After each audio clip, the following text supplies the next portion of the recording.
अनाथालय की संचालिका वसुधा को अपने ऑफिस से एक छोटे बच्चे के रोने की आवाज़ सुनाई दी और बेल बजाकर रामलाल को बुलाया। रामलाल, देखो तो सही, आज फिर कोई अपने जिगर के टुकड़े को इस तरह से हमारे अनाथालय की सीढ़ियों पर छोड़ गया है। रामलाल दौड़ कर जाता है और बच्चे को उठा कर ले आता है। वसुधा उस नवजात बच्ची को सीने से लगा लेती है और वो देखती है बच्ची के साथ एक पत्र भी था जिसमें लिखा था, मैं एक अविवाहित हूँ और लज्जा संकोच की वजह से अपनी बच्ची को जन्म देते ही आपके द्वार पर छोड़ रही हूँ। मैं हर महीने आपको कुछ राशि भेजती रहूँगी, आप इसका अच्छे से ध्यान रखना। संचालिका वसुधा उसे लेकर अंदर जाती हैं और वहाँ ऐसे ही बच्चों की देखभाल करने वाली एक महिला को कुछ निर्देश और बच्ची दोनों देकर ऑफिस में काम करने लगती हैं। उसका मन कुछ खिन्न हो जाता है। वो एक खुद थी जो मातृत्व के सुख को तरस गई थी और ये ऐसे लोग भी हैं जिनको इसकी कदर नहीं। वसुधा ने उस बच्ची का नाम काव्या रखा। एक बहुत ही रईस दंपत्ति एक नवजात बच्ची को गोद लेने के लिए प्रार्थना पत्र देकर गए थे। वसुधा उन्हें फ़ोन पर सूचित करती है। अगले दिन सुबह निर्धारित समय पर दंपत्ति बच्ची को गोद लेने पहुंच जाते हैं और गोद लेने की सारी प्रक्रिया पूरी करके खुशी खुशी लौट जाते हैं। काव्या को एक माँ की गोद मिल जाती है। उसका पालन पोषण बड़े लाड चाव से होता है। 3 साल की होते ही उसे एक अच्छे प्ले स्कूल में दाखिल किया गया। काव्या एक बेहद ही खूबसूरत लड़की थी। दिन पंख लगाकर उड़ने लगे। देखते देखते वो बड़ी हो गई और कॉलेज जाने लगी। कॉलेज में उसकी सुंदरता के चर्चे होने लगे, परंतु काव्या तो किसी से बात ही नहीं करती थी। उसके घुंघरालों बालों की एक लट माथे पर सजी धजी उसकी सुंदरता में 4 चांद लगाते थे। सब आपस में उसे वो लड़की बुलाते थे। पढ़ाई में भी कुशाग्र बुद्धि थी। कोई उसके बारे में क्या सोचता है, वो इन सब बातों से बेपरवाह अपने काम से मतलब रखती थी। कोई उसे घमंडी की उपाधि देता, कोई कहता रईस माँ बाप की इकलौती संतान है, इसीलिए गुरूर में रहती है। एक बार की बात है, वो बुखार आ जाने की वजह से कॉलेज नहीं आ पाई। अब समस्या ये थी कि उसके पीछे से जो पढ़ाया गया था उसे उसके नोट्स चाहिए थे। उसने प्रोफेसर से बात की और उन्होंने कहा, किसी भी स्टूडेंट जो नियमित रूप से लेक्चर अटेंड करते हैं उनसे नोट्स ले लो। उन्होंने विजय का नाम सुझाया। लेक्चर खत्म होने के बाद काव्या विजय के पास नोट्स लेने जाती है। उससे हाय हेलो के बाद नोट्स वाली बात कहती है। विजय उसे खुशी खुशी नोट्स दे देता है। वो उसे 1-2 दिन में नोट्स लौटाने को कहती है। कॉलेज के और लड़के विजय से मजाक करते हैं, अरे यार, आज तो तुम्हारा दिन ही बन गया। अबे साले, बता तो क्या बात हुई, क्या कहा काव्या ने तुझे? चल यार, कैंटीन की चाय आज तेरी तरफ से। विजय कहता है, अबे साले, नोट्स मांग रही थी और क्या बस। लड़कों की टोली हंसती हुई कहती है, अबे शुरुआत तो हुई, कल को कुछ और भी मांगेगी, दे देगा ना। इसी तरह सब हंसते हंसते हुए चाय पीते हैं। 2 दिन बाद काव्या विजय को नोट्स लौटाती है और धन्यवाद कहती है।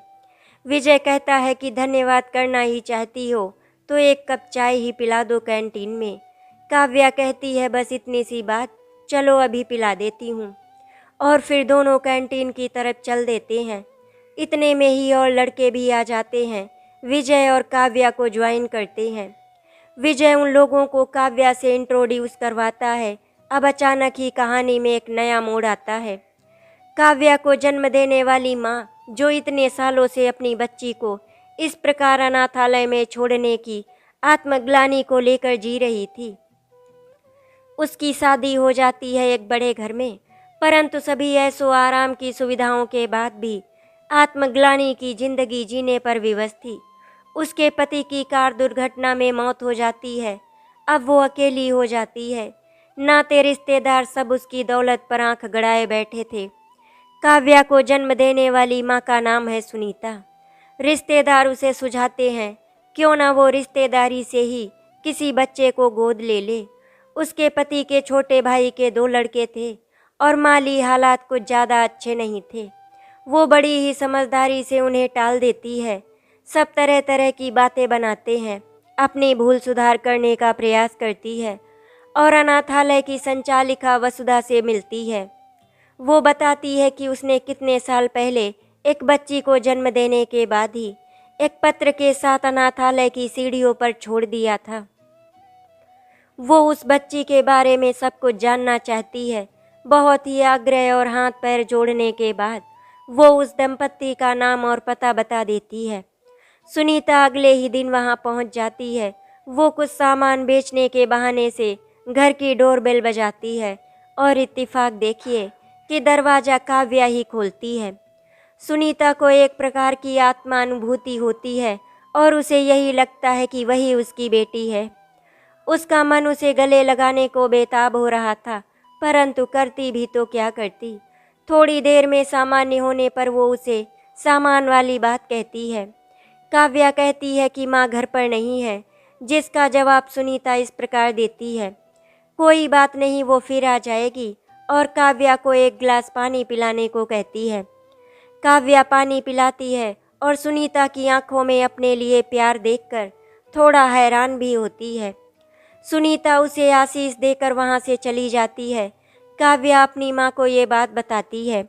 काव्या आने वाले तूफान से अनजान अपनी पढ़ाई में लग जाती है, परंतु न जाने क्यों उस औरत का चेहरा बार बार उसके सामने आ रहा था।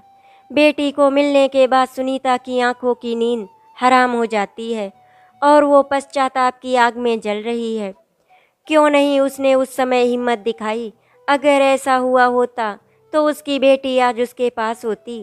खैर, अब पछताए होत क्या, जब चिड़िया चुग गई खेत वाली कहावत चरितार्थ हो रही थी। सुनीता ने काव्या के कॉलेज जाने आने का समय पता लगाया और गाड़ी ले जाकर उसे दूर से ही देखती रहती थी। इसी प्रकार समय बीतता रहा और सुनीता की तरफ बेटी के लिए दिन पर दिन बढ़ती ही जा रही थी। अब वो ये सोचकर अपने आप को समझाने की कोशिश करती, आखिरकार वो अपनी बेटी को देख तो पा रही है। उसे खुश होना चाहिए कि उसकी बेटी खुश है। अब काव्या और विजय के बीच अक्सर बातचीत होने लगी थी। विजय के दोस्त उससे रश्क करते थे और अक्सर मजाक करते, यार तेरी तो लॉटरी लग गई है। काव्या से दोस्ती हो गई। विजय उन्हें बताता कि ऐसी कोई बात नहीं है। समय बीतता गया और काव्या ग्रेजुएशन कंप्लीट कर लेती है। विजय से नज़दीकियां बढ़ रही थी। काव्या विजय पर भरोसा करने लगी थी। काव्या की दोस्त रीटा का जन्मदिन था। रीटा ने सभी को इनवाइट किया। काव्या माँ को जल्दी ही आने का कहकर रीटा की जन्मदिन पार्टी में शामिल होने चली जाती है। वहाँ विजय के साथ दूसरे लड़के भी आते हैं। केक काटने के बाद अभी खाना लगने में समय था। सभी फ्रेंड्स डांस करने में ऐसे मशगूल हुए कि समय का आभास ही नहीं रहा। जब 11 बज गए तो उसकी माँ को चिंता होने लगी। काव्या ने कहा वो बस निकल ही रही है। काव्या विजय को कहती है कि बहुत देर हो चुकी है और उसे अकेले जाने में डर लग रहा है। विजय उसको आश्वस्त करता है कि वो उसके साथ ही जाएगा, इसीलिए डरने की कोई बात नहीं है। काव्या को रात को देर से उसकी दोस्त की बर्थडे पार्टी से विजय उसे घर छोड़ने आता है। काव्या उसे धन्यवाद देती है। विजय कहता है उसे ऐसे धन्यवाद कबूल नहीं। कैसे कबूल होगा धन्यवाद? विजय थोड़ा पास आकर धन्यवाद करो मेरी जान। काव्या विजय के थोड़ा सा पास आती है और विजय उसे बाहों में भर लेता है। काव्या उसके इस व्यवहार से थोड़ा नाराजगी जाहिर करती है। विजय कान पकड़कर सॉरी बोलता है। कहता है यार तुम सुंदर ही इतनी लग रही हो कि दिल पर काबू नहीं रख पाया। काव्या दौड़कर घर के अंदर दाखिल होती है, परंतु विजय की बाहों का आलिंगन उसे रह रह कर एक अलग सा एहसास करा रहा था। वो उस रात सो नहीं सकी, बस विजय के स्पर्श को महसूस करके रोमांचित होती रही। अगले दिन वो विजय से नजरें मिलाने में कतराती रही। यही हाल विजय का भी था। काव्या के सांसों की महक और उसके दिल की धड़कन उसके रग रग में बस गई थी। दोनों का ही यही पहला अनुभव था। अगले दिन विजय उससे चाहते हुए भी नहीं मिल पाया। उसने कई बार काव्या को आंखों से इशारा भी किया, किंतु उसने अनदेखा कर दिया। लेक्चर खत्म होने के बाद क्लास के सारे स्टूडेंट्स बाहर निकल जाते हैं और विजय जल्दी से जाकर काव्या को रोक लेता है और फिर से अपनी बाहों में भर लेता है। काव्या चाहकर भी उसका विरोध नहीं कर पा रही थी, क्योंकि उसे भी ये अच्छा लग रहा था। इसी तरह दिन बीतते गए और दोनों का प्यार परवान चढ़ने लगा। अब तो और लोगों को भी इस बात का पता लगने लगा था। काव्या से विजय कहता, यार ये प्यार ऐसी ही मीठी चुभन है जिसे हर कोई जीना चाहता है। तुम चिंता मत किया करो। काव्या बहुत खुश थी विजय को पाकर। उधर सुनीता का बुरा हाल था। वो कुछ निश्चय नहीं कर पा रही थी। बेटी को पाने की इच्छा दिन प्रतिदिन प्रबल हो रही थी। बेटी के जीवन में तूफान नहीं लाना चाहती थी, परंतु अपने दिल पर काबू पाने का प्रयास करती थी, जिसमें असफल हो जाती थी। एक दिन वो भगवान शिव की पूजा अर्चना कर रही थी और उनसे अपनी समस्या का समाधान निकालने की प्रार्थना करते हुए रो रही थी। भगवान शिव मंद मंद मुस्कुरा रहे थे, जैसे कह रहे हों, बच्चा, अपने कर्मों का फल तो भोगना ही पड़ता है।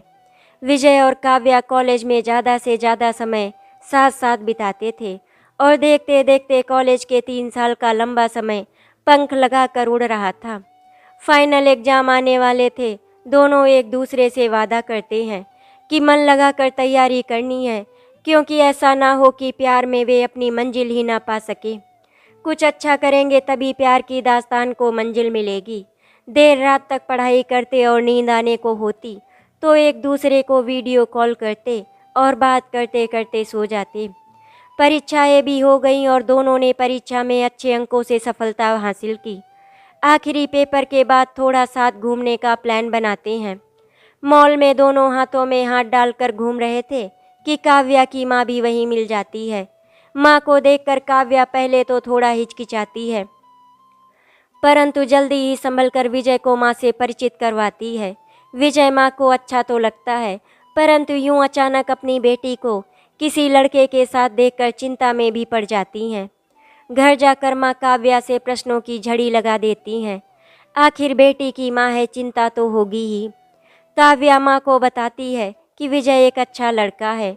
माँ पूछती है कि उसने कुछ ऐसा वैसा तो नहीं किया ना।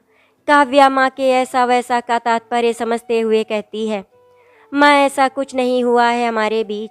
माँ थोड़ी अस्वस्थ होती है और चैन की सांस लेती हैं। उधर सुनीता अपना सब कुछ बेचकर कहीं और रहने का मन बनाती है। फिर सोचती है कि वहीं रहकर वो अपनी बेटी को देख तो सकती है। फिर और ज़्यादा सोचने पर वो निश्चय करती है कि काव्या को सब कुछ बताकर वो उसकी ज़िंदगी में तूफान नहीं ला सकती। अपनी गलती की सज़ा बेटी को नहीं भुगतने देगी। गलती उसने की है तो अपनी गलती की कीमत भी उसे ही चुकानी होगी। देवर के बेटे को गोद लेने का निश्चय करती है और देवर से बात करने का निर्णय लेती है। देवर तो पहले से ही तैयार था। गोद के पेपर वगैरह तैयार करवाए गए और एक पूरा फंक्शन करवाया गया गोद लेने के लिए। सभी नाते रिश्तेदार इकट्ठा हुए और इस तरह सुनीता ने अपनी दर्द भरी दास्तान को मंजिल तक पहुंचने की उम्मीद बनाई। काव्या की माँ उसके पिता से विजय के बारे में बात करने की सोचती है, परंतु ये सोच विचार करती है कि कहीं घर में कोई बखेड़ा ना खड़ा हो जाए। समय आने पर बताने की सोचकर चुप लगा जाती है, परंतु काव्या को अच्छे से समझा देती है, प्यार और दोस्ती ठीक है, मगर दूर रहकर इस उम्र में ज़्यादा नज़दीकियों का परिणाम भयानक हो सकता है। फिर वो उस दिन को याद करती है जिस दिन वे काव्या को गोद लेकर घर आए थे। वो भी तो किसी की नादानी का परिणाम था। खैर, जो हुआ वो उनकी ज़िंदगी में काव्या के आ जाने से सूना आंगन गुलजार हुआ था और जीवन में बहार बनकर आई थी। विचारों की श्रृंखला टूटती है जब उसके पति बाहर से आवाज़ लगाते हैं। उनके साथ एक सुंदर नौजवान मर्द भी होता है। पति उसका नाम शेखर बताते हैं। काव्या की माँ से पूछते हैं कि क्या उसे पहचाना। माँ देखती ही रहती और फिर एकदम से बोलती है कि अरे हाँ, ये तो हमारे पड़ोस में रहने वाले शंकर लाल जी का बेटा है। पर वे तो यहाँ से अपने मकान में चले गए थे, आपको कहाँ मिल गया? ये हमारे शोरूम में खरीदारी करने आया था। मैं इसे घर ले आया, सोचा काव्या और तुमसे भी मिल लेगा। माँ काव्या को आवाज़ लगाती है, काव्या देख तो ये शेखर है, शंकर लाल जी का बेटा। शेखर काव्या को देखता ही रह जाता है। अब चाय भी पिलाओगी या देखते ही रहोगे एक दूसरे को? काव्या चाय बनाने चली जाती है। शेखर के जाने के बाद काव्या के पिता अशोक कुमार अपनी पत्नी से पूछते हैं कि उसे शेखर कैसा लगा। पत्नी कहती है अच्छा लड़का है, परंतु आप ऐसे क्यों पूछ रहे हैं। अशोक कुमार बताते हैं कि लड़का अच्छी नौकरी करता है, घर परिवार भी देखा भाला है, क्यों ना काव्या के लिए शंकरलाल जी से रिश्ते की बात करी जाए। संगीता यानी काव्या की माँ कहती है कि हर्ज तो कुछ नहीं है, लेकिन हमें काव्या से बात कर लेनी चाहिए। अब हमारा जमाना तो है नहीं, जो चाहा माँ बाप ने बेटी को ब्याह दिया और बेटी चुपचाप शादी कर लेती है। आजकल की बात और है, इसीलिए बेटी की राय भी मायने रखती है। काव्या हमारी इकलौती संतान है। अशोक कुमार को भी बात जच जाती है और संगीता को काव्या से शेखर के बारे में बात करने का बोलते हैं। संगीता तो बेटी के मन की बात जानती ही थी, फिर भी उसने शादी के लिए बात करती है। ये भी बताती है कि तुम्हारे पापा को शेखर बहुत पसंद है। काव्या कहती है माँ विजय भी अच्छा लड़का है और वो एक दूसरे को पसंद करते हैं। माँ पापा को विजय के बारे में बताओ ना। संगीता उसे समझाती है बेटा, लड़के के साथ साथ परिवार भी अच्छा होना जरूरी होता है। काव्या कहती है माँ विजय का परिवार भी अच्छा है, परंतु अभी मुझे शादी नहीं करनी है, क्योंकि विजय को अभी 2 साल लगेंगे सेट होने में।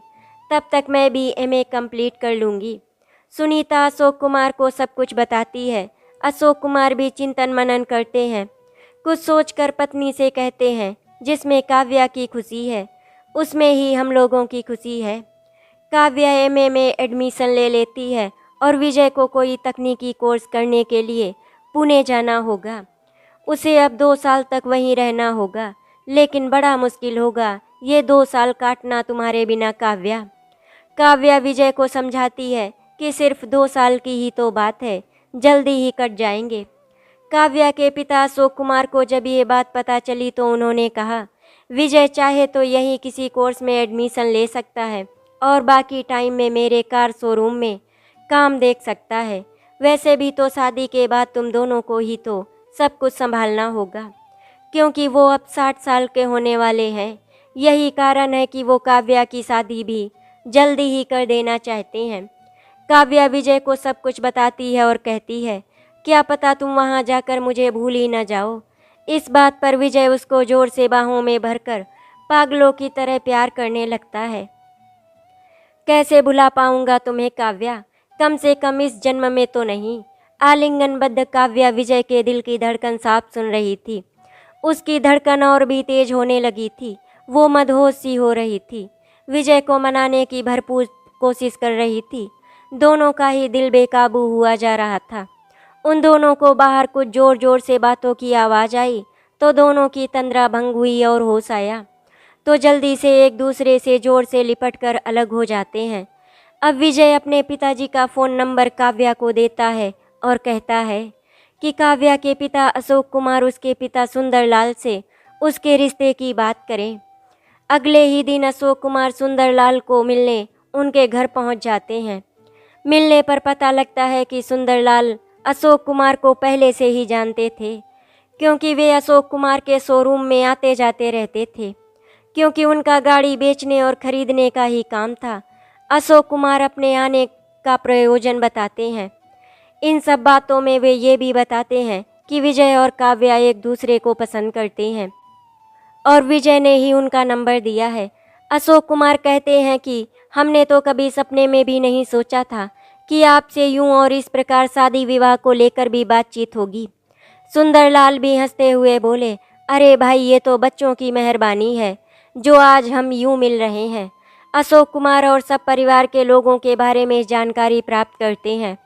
सुंदरलाल जी के 2 ही बेटे हैं। बड़ा बेटा आर्मी में है और 3 साल पहले उसकी शादी हो चुकी है।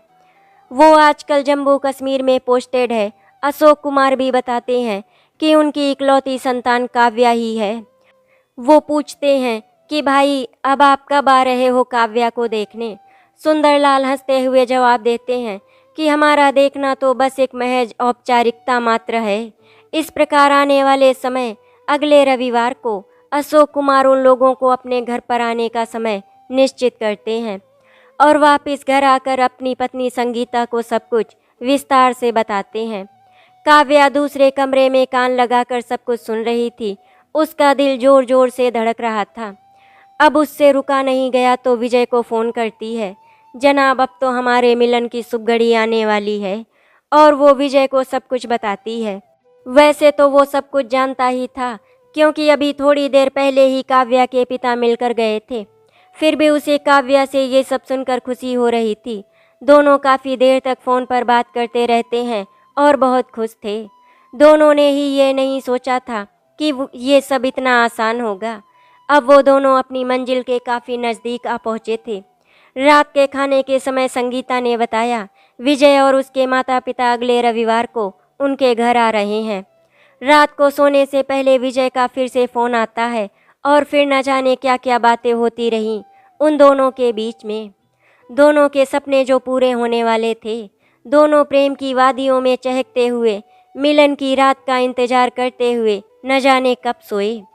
निश्चित समय पर सुंदरलाल पत्नी और विजय को लेकर अशोक कुमार के घर पहुंच जाते हैं। अशोक कुमार और उनकी पत्नी संगीता खूब आवभगत करते हैं। काव्या को भी मिलवाते हैं। काव्या को देखकर वे काफ़ी खुश होते हैं, क्योंकि वो है ही इतनी सुंदर।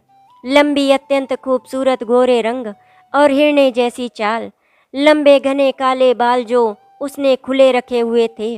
स्वर्ग से उतरी कोई अप्सरा से कम नहीं लग रही थी।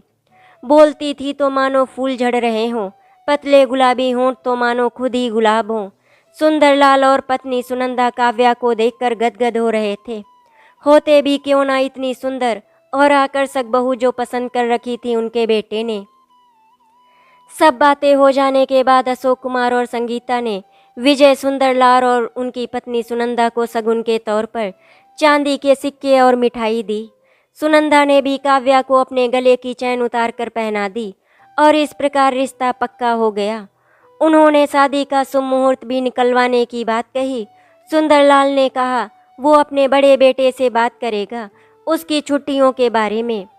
इस तरह से ये रविवार उनकी ज़िंदगी में एक यादगार पल बन गया। अशोक कुमार और संगीता उनको खुशी खुशी विदा कर ही रहे थे कि विजय कहता है, माँ मैं 1 मिनट काव्या से मिलकर आता हूँ। सब हंसने लगते हैं और विजय जल्दी से अंदर चला जाता है और काव्या को पागलों की तरह बाहों में भर लेता है। दोनों का अलग होने का बिल्कुल भी मन नहीं था। बाहर से माँ की आवाज़ सुनकर विजय भागता हुआ बाहर आता है। सुंदरलाल अपने बड़े बेटे को फ़ोन पर ये खुशखबरी सुनाते हैं और उससे जल्दी ही शादी की तारीख तय करने की बात भी करते हैं। उसे कम से कम 15 दिन की छुट्टी भी लेने की बात करते हैं। बेटा बहुत मुबारकबाद देता है और कहता है, वे चिंता ना करे, जब कहेंगे छुट्टी ले लूँगा। विजय काव्या को इसी खुशी में एक पिक्चर देखने के लिए कहता है। काव्या भी तैयार हो जाती है और तय समय में काव्या पहुंचने को कहती है। विजय कहता है, मैं तुम्हें घर से पिक कर लूँगा, अब तो हमारी शादी होने जा रही है, इतना तो बनता ही है ना। और दोनों पिक्चर देखने जाते हैं। पिक्चर तो बस बहाना था, उन्हें तो समय साथ बिताना था। दोनों ने पीछे की कॉर्नर सीट ली थी। विजय उतावला हुआ जा रहा था काव्या को अपने आगोश में लेने के लिए। दोनों हाथों में हाथ रखकर मौका पाते ही एक दूसरे को किस करते रहे। विजय कहता कि अब तुमसे दूर रहना मुश्किल है। काव्या भी कहती है उसका भी यही हाल है। विजय कहता है कि क्या ये कहीं एकांत में मिल सकते हैं। काव्या विजय का मतलब समझ रही थी। वो कहती है शादी के पहले ये गलत होगा। विजय कहता है शादी तो हो ही रही है ना। काव्या कहती है इसके लिए शादी तक इंतज़ार करना पड़ेगा। 1 महीने बाद की तारीख तय हो जाती है शादी की। शादी की तैयारियां शुरू हो जाती हैं। घर में चहल पहल शुरू हो गई। बहुत सारे काम होते हैं शादी के घर में। गहने, कपड़े, मेकअप का सामान और भी न जाने क्या क्या सामान लेना था। संगीता ने अपनी बहन को पहले ही बुलवा लिया था। आखिरकार शादी का दिन भी आ ही गया। सजी धजी काव्या लाल सुर्ख जोड़े में बहुत गजब लग रही थी। हाथों की मेहंदी में विजय का छिपा हुआ नाम काव्या को बार बार रोमांचित कर रहा था। माँ संगीता ने बेटी को देखकर उसके कान के पीछे काला टीका लगाया, नज़र से बचाने के लिए। काव्या की फ्रेंड हंसती हुई कहती है, आंटी नज़र तो लग चुकी है विजय की। बारात दरवाजे पर पहुंच गई थी और उसकी सहेलियां काव्या को ऊपर की मंजिल से बारात दिखाती हैं। द्वार 4 की रस्म के बाद अब वरमाला की रस्म अदायगी की बारी थी। मेहंदी वाले सुंदर हाथों में वरमाला पकड़े काव्या सखियों के साथ स्टेज पर आती है। विजय उसको हाथ पकड़कर स्टेज पर ले आता है और धीरे से उसका हाथ दबा देता है। काव्या के बदन में सिहरन सी दौड़ जाती है और धीरे से मुस्कुरा देती है। आंखों ही आंखों में विजय को कह रही थी कि उनके इंतजार की घड़ियां बस खत्म होने वाली हैं और मिलन की बेला नज़दीक ही है। दोस्तों की हंसी ठिठोली के बीच वरमाला हो जाती है और फिर शुरू हो जाता है फोटोग्राफी सेशन। काव्या की जन्म देने वाली माँ यानी सुनीता भी किसी तरह शादी में शरीक होती है। वो अपनी बेटी को दुल्हन बनी देख बहुत ही खुश थी और दुखी भी। उसको अफसोस हो रहा था कि आज यूं दूर न बैठी होती, पर वक्त की आंधी के आगे किसका बस चला है। अब तो उसे इसी बात की थोड़ी खुशी थी कि कम से कम वो अपनी बेटी को देख तो पा रही थी। फेरे शुरू हो गए थे और कन्यादान की रस्म अदायगी भी हो चुकी थी। अब काव्या को विदा होना था, नए घर संसार में प्रवेश जो करना था। यही नियम है संसार का। विदा की इस दुखद और सुखद बेला की अनुभूति कुछ अलग ही होती है लड़की के जीवन में। अब डोली में विदा होकर काव्या निकल पड़ी थी जीवन डगर पर। गाना भी बज रहा था, खुशी खुशी विदा कर दो कि रानी बेटी राज करे। और फिर काव्या की विदाई हो जाती है। ससुराल में 3-4 घंटों की और रस्मों के बाद मुंह दिखाई की रस्म अदायगी भी हो जाती है। घर में काफ़ी चहल पहल और हंसी मजाक का माहौल होता है। एक एक करके मेहमान भी विदा होने लगे थे और अब वो घड़ी भी आ गई थी जिसका हर लड़की को इंतजार होता है, अपने सपनों के राजकुमार से मिलन की रात। यूं तो विजय और काव्या एक दूसरे को पहले से ही अच्छी तरह से जानते थे, परंतु सुहाग सेज पर बैठी काव्या का दिल जोरों से धड़क रहा था। उधर विजय भी मिलन को बेताब हो रहा था। दोस्तों के बीच घिरा विजय उनको जाने के लिए भी नहीं कह सकता था। इसी बीच एक दोस्त ने कहा, यार छोड़ो अब चलते हैं, भाभी इंतजार कर रही हैं। और वो हंसते हुए चले जाते हैं। विजय की भाभी भी कहती हैं, देवर जी अपने कमरे में जाओ, देवरानी जी इंतजार करते करते कहीं सो ना जाएं। विजय सुहाग सेज पर बैठी हुई काव्या का घूंघट उठाता है और शायराना अंदाज में कहता है, मेरे चांद बदली से बाहर आओ जरा, अपने चांद के दीदार तो कर लूं। विजय उसे मुंह दिखाई का तोहफा देता है और फिर शुरू हो गया प्यार का इजहार और सिलसिला। सुबह काव्या जल्दी उठकर नहा धोकर तैयार होकर कमरे का दरवाज़ा खोलने ही जा रही थी कि उसकी जेठानी चाय लेकर आ जाती हैं और काव्या को कहती हैं कि वो वहीं विजय के साथ चाय पीकर बाहर आ जाए। विजय को उठाकर चाय पीने को कहती है तो विजय फिर से उसे बाहों में भरकर पागलों की तरह प्यार करने लगता है। काव्या अपने आप को छुड़ाती हुई कमरे से बाहर निकल जाती है और सास ससुर जेठ जेठानी एक दो और मेहमानों के चरण स्पर्श करके आशीर्वाद लेती है। जेठानी उसे रसोई घर में ले जाती है और बताती है कि उसको कुछ मीठा अपने हाथों से बनाना होगा। ये भी एक रस्म का हिस्सा है। शाम को सासू माँ उन दोनों को पग फेरे के लिए काव्या के घर भेजती हैं। संगीता और अशोक कुमार बेटी दामाद को मिलकर अति प्रसन्न होते हैं और सुखी रहने का आशीर्वाद देते हैं। खाना खाने के बाद दोनों को संगीता ने कुछ शगुन और मिठाइयाँ देकर विदा किया। घर आते आते देर हो गई थी। काव्या तो विजय के कंधे पर सिर रखकर सो भी गई थी। घर आने पर विजय उसे जगाता है और दोनों घर आ जाते हैं। इस तरह से विजय और काव्या को अपनी प्रेम कहानी की पूरी होने पर और मंजिल मिल जाने पर भगवान का शुक्रिया अदा करते हैं और अपने विवाहित जीवन की शुरुआत करते हैं। आशा करती हूँ आपको हमारी कहानी अच्छी लगी होगी। अगर आपको हमारी कहानी अच्छी लगी तो वीडियो को लाइक एंड शेयर करें, चैनल को सब्सक्राइब करें। वीडियो देखने के लिए आपका धन्यवाद।